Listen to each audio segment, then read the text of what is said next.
Salut à tous. Si un sioniste vous dit que demain il fera beau, préparez votre parapluie, car cela signifie qu'en réalité il va pleuvoir. Prenez l'exemple de Rudi Reichsteit, un militant pro-israélien qui anime un petit blog dénommé Conspiracy Watch. Hier, il a déclaré que Daniel Siad, donc l'ami et le complice de Jeffrey Epstein, était sans doute mort d'une crise cardiaque. En clair, vous devez comprendre que si lui dit cela, il faut chercher dans le sens contraire. Et figurez-vous que j'ai découvert le post d'un militant kabyle, un homme qui avait rencontré Daniel Siad en décembre 2025 et qui fait savoir que un mois auparavant, donc un mois avant sa mort, donc en juin 2026, Siad lui aurait dit qu'il avait peur d'être liquidé.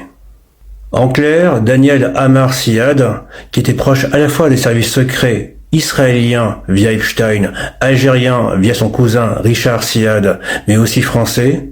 Et ce militant kabyle nous apprend d'ailleurs qu'il est aussi proche des services suédois et américains. Bref, Daniel Siad, originaire d'Algérie, franco-suédois, aurait donc déclaré en juin 2026 qu'il avait peur d'être liquidé.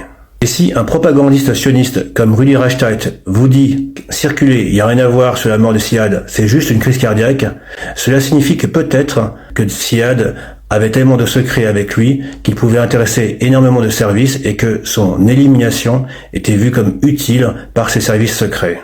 Et il est clair que dans l'affaire Epstein, ceux qui ont le plus à craindre, ce sont justement les sionistes, car comme je vous l'ai souvent expliqué et démontré, Israël, le lobby israélien, sont au cœur de la matrice Epstein, au cœur du système Epstein. Qui êtes-vous? Je suis le nouveau numéro 2.